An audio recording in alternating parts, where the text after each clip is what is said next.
Bismillahirrohmanirrohim. Alhamdulillah Rabbil alamin. Urang tiasa ditepang dangukeun deui sareng lajenganna carita Telaga Getih. Nu ayeuna baris di Bandungan bagian anu ka-46. Sakumaha anu kantos di Bandungan nyinahan Canu Katunda bagian anu ka-45. Pedaran Mang Dedi kasapi wanci dina mangsa medarkeun kaayaan alam teu beurang di wewengkon lembur Cibodas, khususna Kajang Darjah anu harita nuju Paduharga jeung Mang Sukron tina ngeunaan Darjah deuk ngajual lauk sabalong atau pisakulah nya. Kumaha atuh para pemirsa lajengan lain carita langkung paus nama mangga urang sami-sami Bandungan kusadayana.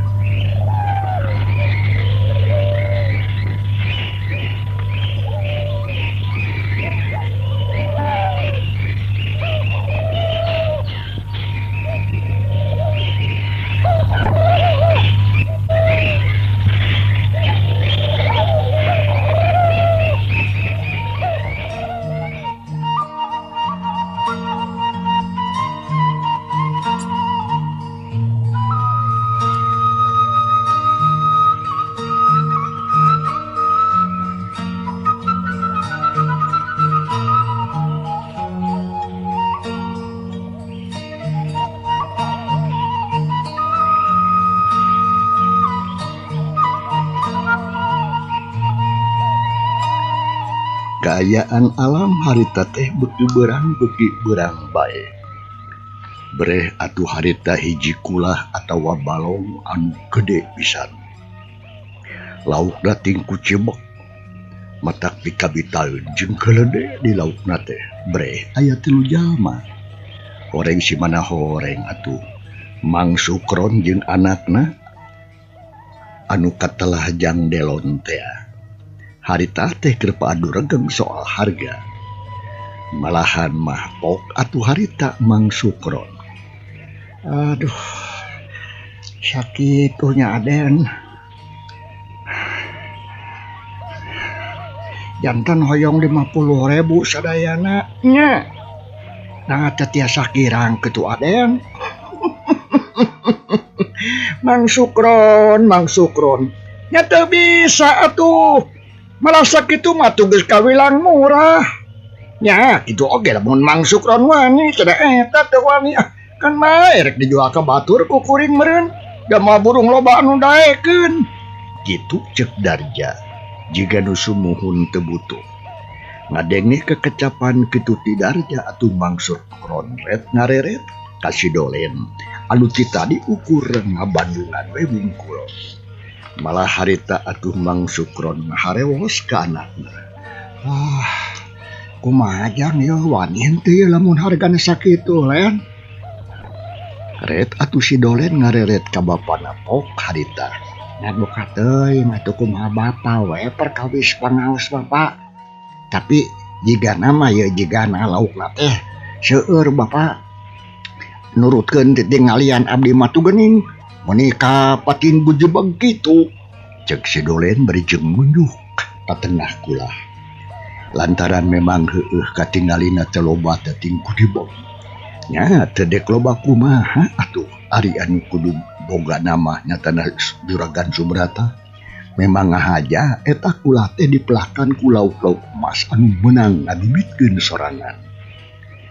Pok Darjah harita keke. Mang Sukron, abdi kumaha Mang Sukron teh ieu ku Mang Sukren ieu lauk teh anu sakulah ieu teh rek dibeuli lauk teh atawa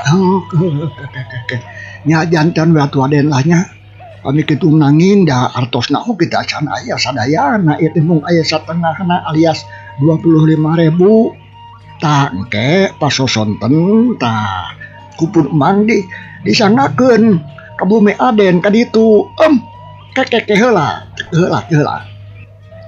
teu kudu dianterkeun ka imah kuring Mang keun ku kuring we arek dicokot ka imah Mang bari jeung sakalian arek meuli udu di KBH. Ngadenge kekecapan kitu atuh Bang Sukron melong ka Darja, tapi hati leutikna mah rada heran. Lantaran naon lantaran nempo beungeutna anu garemuk Darja teh jeung irungna rada bari. Ari bajuna katara semu beureum urut getih anu tadi nyarak calakan teh. Parandeni kitu Bang Sukron mah teu wani loba omong jeung tatahnya. Da puguh sok sieun Darja kasigeung hatena. Janten kitu nyaden bade ku aden di canah ka rorompok Mang. Tah kitu pokona mah nya mangga atuh kitu oge aden. Ku siwol atuh Bang Sukron harita ngaluarkeun duit tina jero sakuna gedena 25.000. Terus diasungkeun ka Darja. Malah teu hare segap di tampanan bari jeung nyarenge seuri bari pok harita. Nuhun Mang Sukron, mudah-mudahan we sing gede batina. Sami-sami aden. Nanging panginten ngalalauk teh aden ieu punten ieu. Naon sok. Moal tiasa disakalikeun ieu. Duh, atanapi disakantenankeun pamiseur kieu mah ieu paling oge dua atanapi 3 kalieun kumaha tah teu sawios-wios poe kitu aden. Mang Sukron, Mang Sukron kawas nu kakara bae atuh. Nya kumaha Mang we eta mah teh langkung Mang rek disabaraha balikeun oge da teu naon. Kumaha saena we atur-atur ku Mang nya. Da anu pentingna mah ieu geus diduitan ieu.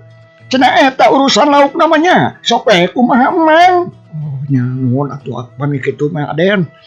Premios atuh si Mang teh adennya di kantor ini gue ku Mang ieu. Sareng ade tong hilap bantun karo rompoknya artos anu sapalihna deui. Beres Mang jik we ka ditu arek baralik mah. Leos atuh Mang Sukron jeung si Dolen nu jadi anakna ararindit rek mulang ka imahna. Sadengkeun atuh Darja harita nyarengeh we bari mesaka ngasupkeun duit kana saku calanana. Samemehna diasupkeun diitung heula. Nyawe bener 25.000 rada ngajual lauk tukangeun kolot. Telila Darja oge kencis we indit ninggalkeun eta kulah. Leumpang ngagedig deuk ngajugjug ka imah sobatna cenah bari jeung sura seuri. Anu tadina atuh hatena anu bagegel heula ambek nyeri hate ku kolot. Ayeuna mah bet jadi rada kaubaran. Naon sababna? Sabab geus boga duit 25.000 nu jumlahna kawilang gede di zaman harita mah. Jaba bakal neang deui sesana 25.000 tinu meuli lauk teh. Kasugri para wargi. Can urang tinggalkeun heula lalampahan Darja. Saku merekis harita teh ngageding indit. Nyatana muruna kasih godeng. Urang tenden heula sakedeung tunda sakedap insyaallah kaharip kasampeur deui. Ayeuna mah urang puseurkeun perhatian urang. Urang kocapkeun kaayaan di imahna Bapak Icang katut Ambu Saudah. Nyatana indung bapana Nyi Mimin. Bapak Icang jeung Ibu Saudah mukiwari keur kacidah ngarasa bingung teu tungtung susah nu taya hinggana. Nya gancangna carita geus aya kana 2 minggu nawe Nyi Mimin gering teu cager-cager. Awak geus sareng kebong begeng da puguh geus sababaraha poe tara daek dahar. Paling ogo ukur kitu we ngadaharan bubur saeutik eta ge. Balas dipaksa ku indungna beungeut katara haropat pias panon celong biwir gararing. Bapak Icang alias Bah Icang jeung si Ambu Saudah salaku kolotna Nyi Mimin geus burber kaditu kadieu nyieun tarekah jeung saneat pikeun mubaran Nyi Mimin. Samalah atuh geus dibawa ka rumah sakit Cagarupa tapi edas kulantaran teu mawa hasil. Sarta Nyi Mimin keukeuh peuteukeuh hayang balik bae nya nu antukna mah dibawa dewe mulang ka imah. Sajeroning aya di imah Bah Icang teh cicing terus usaha neangan syariat jeung tarekah ubar aber jeung cara sangkan anakna cager buru-buru cenah. Ubar kota, ubar kampung, wah geus sedih tata video cobaan. Malah nepikeun ka ngondang dukun sagarupa. Salian ti dukun ustad, ajengan, sakur anu bisa maambir kabeh geus didatangan. Atawa didatangkeun ka imah, tapi edas saurang oge eueuh anu sanggup nyareatan nyageurkeun Nyi Mimin.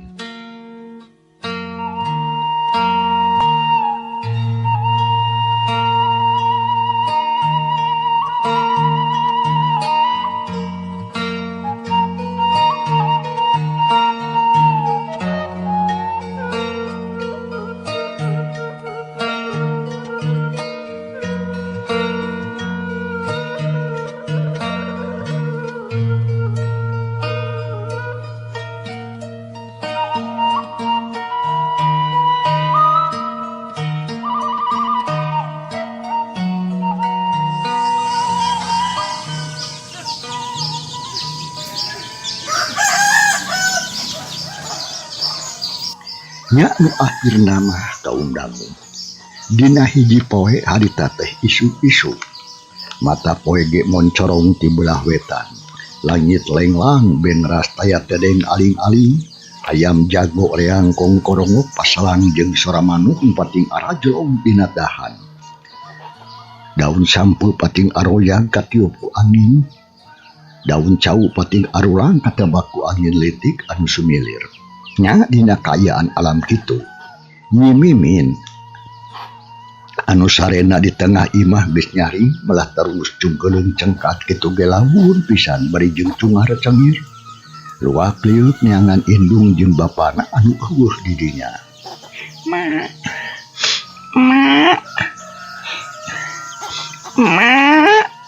ceuk Nyi Mimin harita gegeruan ka indungna ngadenge anakna gegeruan ambu saudah atuh haritan terkuprak-kuprak di dapur guragiru nyampeurkeun. Reet ke anakna anu kasampak keur diuk dina luhur kasur. Aya naon anak ieu geulis? Aya geuningan nyai teh geus bisa cengkat. Ceuk ambu saudah nanya ka anakna bari melong tandaning bunga.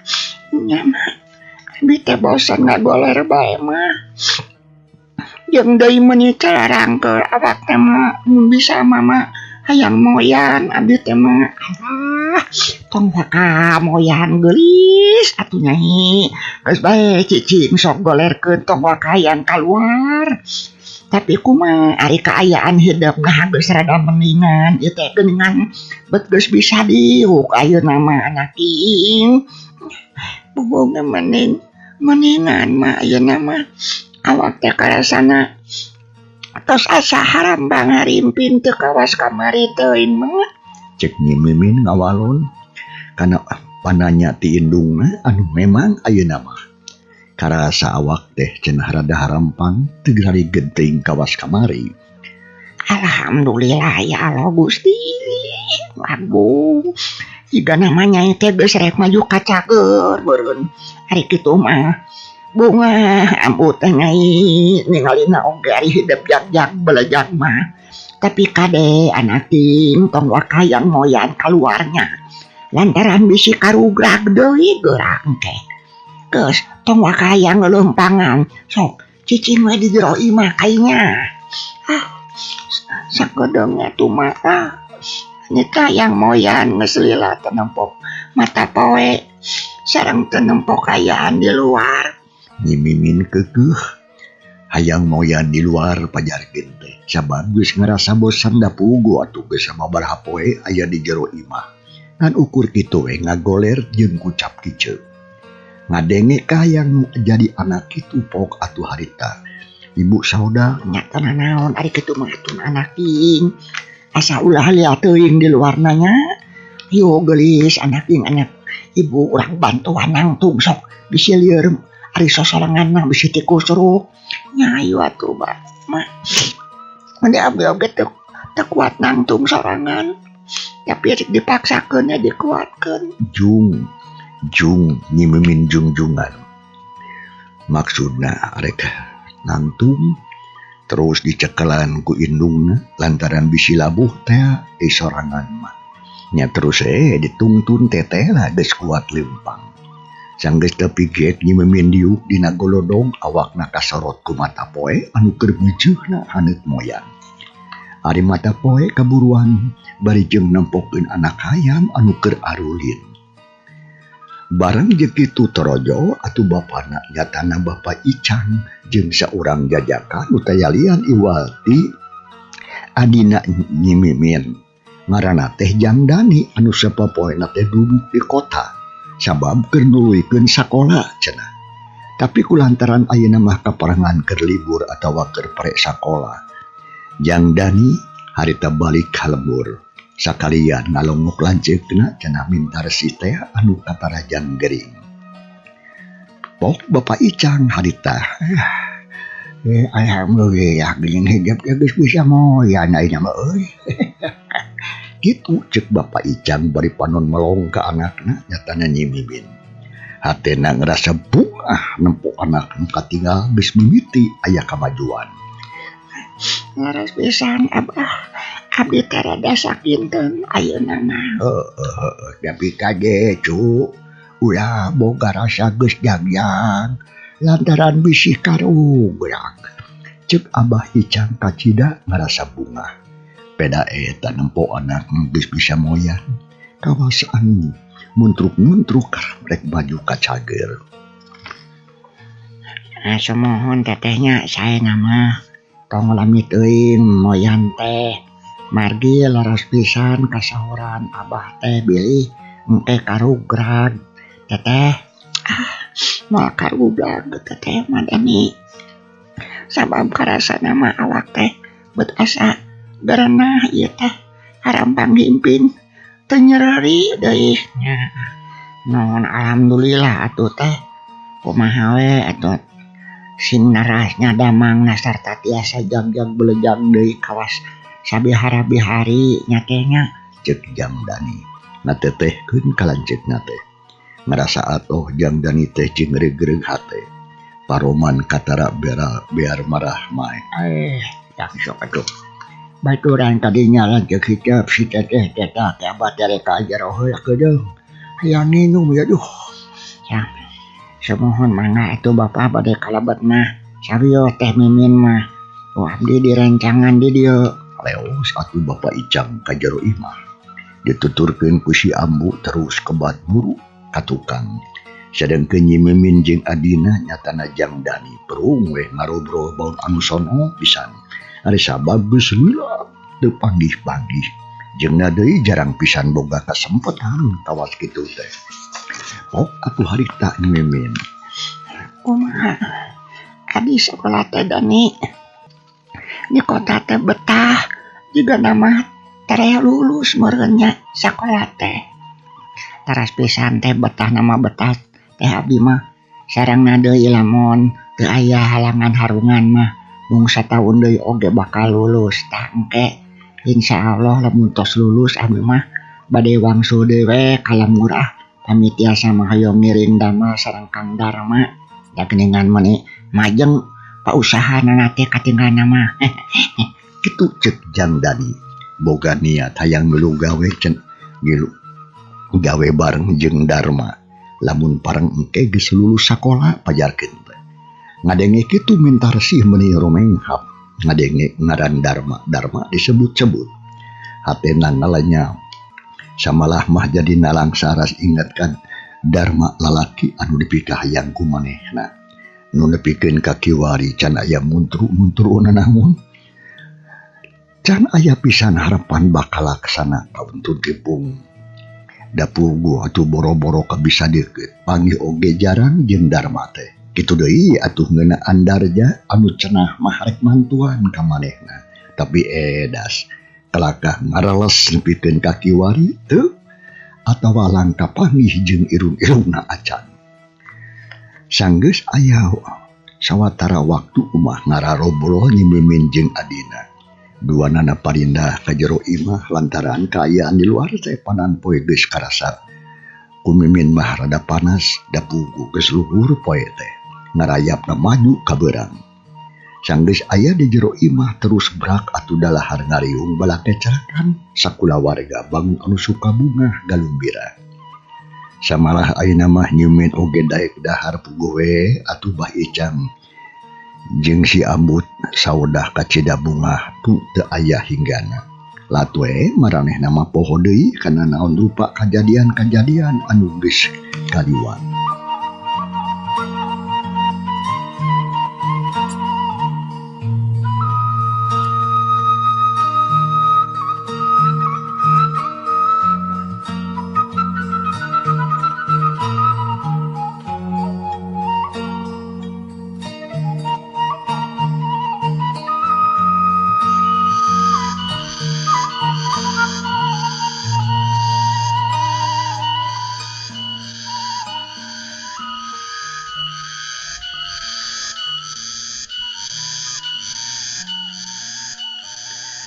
Kasubri para wargi mangsa nyarelek hanteu karasa nyaho-nyaho wanci sareupna we atawa sore muni denger we eta sora tengeret mapaesan kayaan alam. Reketak harita alam teh poek langit angkeum kawas rek turun pi hujanan. Angin bah ngagelembung sorana seah ngaguru moyang gendang daunan. Samalah kalakai garing mah muni rabeng haliber katebak angin. Keayaan alam di luar ngadadak jadi mata keung jeung geueuman. Nya puguh we atuh. Sakumaha urang lembur Cibodas teh sakumna. Kadang warga masyarakat Cibodas jadi pating haringuh sareage ngarasa sieun jeung geueuh. Ocapkeun harita Nyi Mimin keur ngagoler keneh we di tengah imah. Bari jeung peupeureuman hayam dibaturan ku Jang Dani nu jadi adina jeung si Ambu Inungna. Sedangkeun Bapak Icam mah harita keur ka masjid ngajalankeun salat maghrib berjamaah. Nah atuh dina kaayaan kitu ujug-ujug.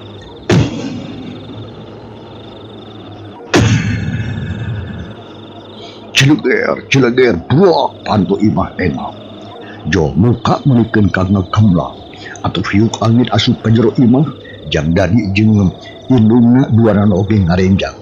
Terus red kana panto anu keur ngagemblang samemeh sadar kana kaayaan pocrak Nyi Mimin harita anu keur ngagorer ujug-ujug ngajerit malahan mah terus koreja tudang panon brungas bebeulakan bangun anu galak.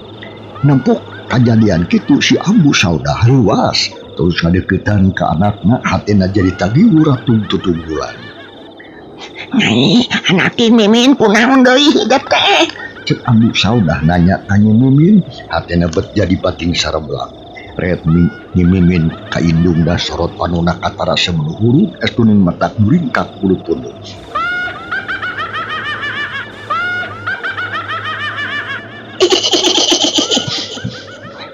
Astagfirullahaladzim ya Allah. Ya kunaon deui hidup teh? Nyai Ambu saudah istibar sabaraha kali bari jeung panon malong ka anakna anu keur seserian jigiri hilang. Nenek peot. Aing mah lain si Mimin anak maneh. Jadi teu kudu nyebut anak sia. Dengekeun ku sia dina peuting ieu. Si Mimin geus nepi kana wanci encak mangsa. Tutug kana waktu pikeun maturan aing. Gitu cek Nyi Mimin bari panon balotot ka indungna. Ai sorana teh semu ngirung estuning mata kukurayeun. Atuh indungna nyatana indung Nyi Mimin ibu saudah jeung Jang Dani adina duana ngelaper ngadenge kitu teh. Nyi Mimin gering harita pernah kasurupan sarta netelakeun lamun ka anakna rek aya anu nagih pati. Lantaran Nyi Mimin geus nyieun hianat ka salah saurang jalma can kanyahoan saha-sahana. Sabab harita teh Nyi Mimin kaburu gering ripu. Jadi can aya waktu pikeun nanyakeun akar masalahna. Aduh. Amo. Kunaon teh? Si teteh kunaon? Kawas nama lanjut hidupnya. Kasurupan deui. Dani kawas deui orang-orang. Aduh. Teh Mimin. Emu teh.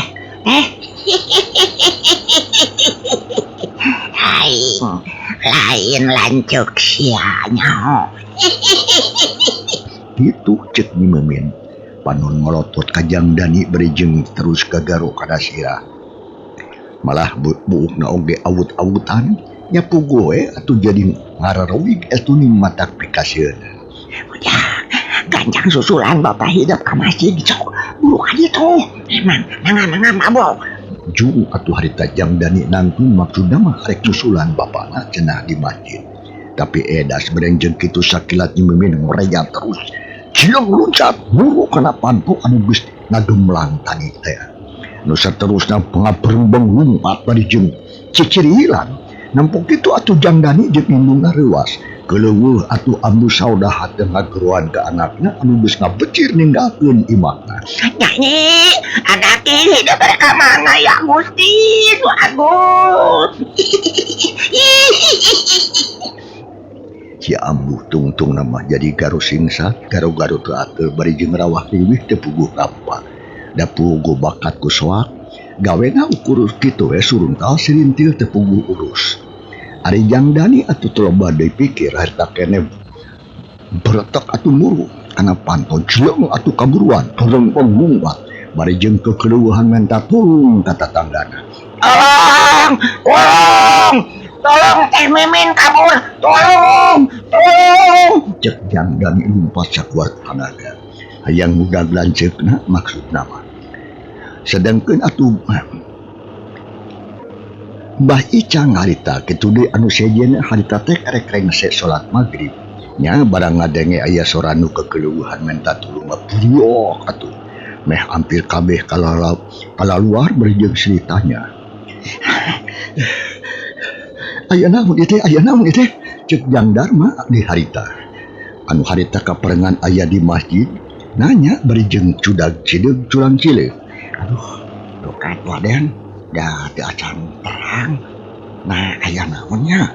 Cek Jang Ahmad lanceukna utari teh ngawalonan bari jeung sarua atuh culang cileung da puguh atuh ican nyaho. Bareng jeung kitu ti kajauhan aya dua urang jalma anu keur pating beretak lalumpatan. Nyatana Mimin anu keur kasandingan keur diudang ku adina nyatana Dani teh. Tolong, yang newakeun Teh Mimin kabur, yang newakeun. Cek Jang Dani kekeleueuhan nitah mangnewakeun lanceukna anu keur mamprung bari jeung teu eureun-eureun cicirihilan. Kawas nu atoh we diudag teh.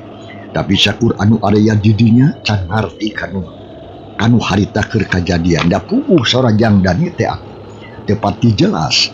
Teu kungselila anu lalumpatan teh beuki ngadeuketan kabeneran palebah buruan masjid mah kaayaan teh rada caang sabab aya obor anu diseungeut di buruan masjid. Breh katempo aya saurang tangtungan awewe anu keur lumpat buukna ngareureui katebak ku angin sore. Gebeg atuh harita. Bapak Icang reuas sabab apa pisan eta awewe teh Mimin nu jadi anak. Nu keur diudag-udag ku Dani nu jadi anak. Adina, Ulah, hidup dia bertolong bayan. Mbah Icang ngagorowo ka anakna terus jelem loncat ngahalangan jalan. Ragmen tarsih teh eureum terus panon bolotot ka bapana anu keur ngajega jajalaneun. Ningkas ya, montong gani ngahalangan jajalanon aing sia. Ningkas ya ki kolot kumanehnya. Ningkas ya. Mintar sih molotot bari jeung sentak sengor. Kanu jadi bapana nyatana Mbah Icang sabot keur kitu srog atuh Jang Dani oge nu harita geus nepi ka lebah dinya. Terus ngareret ka bapana. Bah, Teh Mimin digana mah asurupan bah. Cik Jang Dani bari jeung hurung harehong reng hapranju. Panon buria buncelit da puguh capek teh atuh geus lumpat sakuat tanaga budak lanceuk. Nah ya, Lah jigana mah bener kitu lanceuk hidup teh geus kasurupan dewa Nyai. eling Nyai. Ieu mah abah iki bah. Tong sok kabawa ku sakabakabana. Geus kunaon deui atuh hidupnya. Mbah Icang ngomong ka anakna anu katempona muni buring khas. Atuh sakur anu araya masarea ngerasa kaget. Malah mah Jang Darma jeung Ahmad Bapak Lebe, Pak Ici, Pak RT kitu deui anu sejenna. Maralong ka Nyi Mimin anu rupana ngadadak robah jadi pikasieun.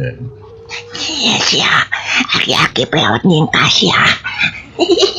Ningka, cuma siang halangan kain ge.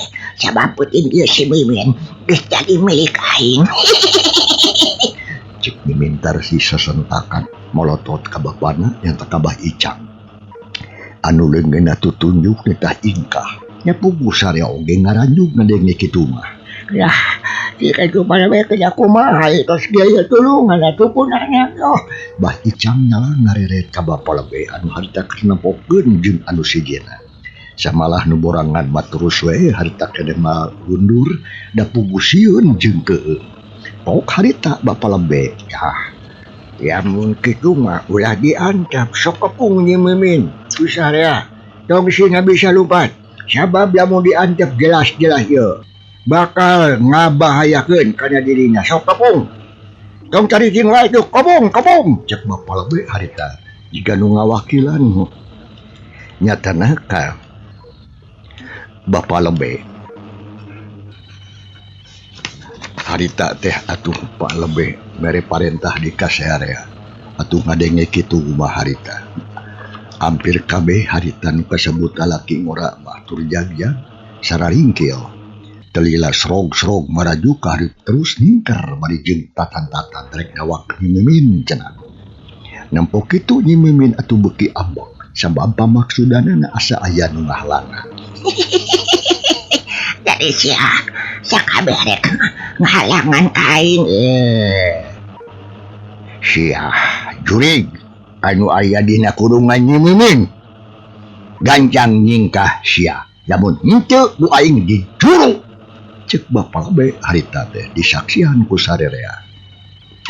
Ngomongna kitu bapa lebe bari melong ka Nyi Mimin bari jeung keger nyeman mapatkeun ajianana pikeun nyinglar setan siluman selem nu ayeuna geus ngawasa deui kana gua garbana Nyi Mintarsi.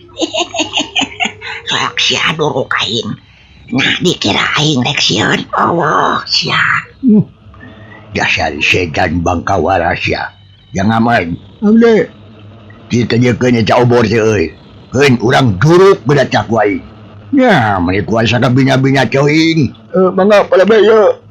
Jawab Jang Ahmad kana obor terus diasung-asungkeun ka palebe. Serta terus ditampanan.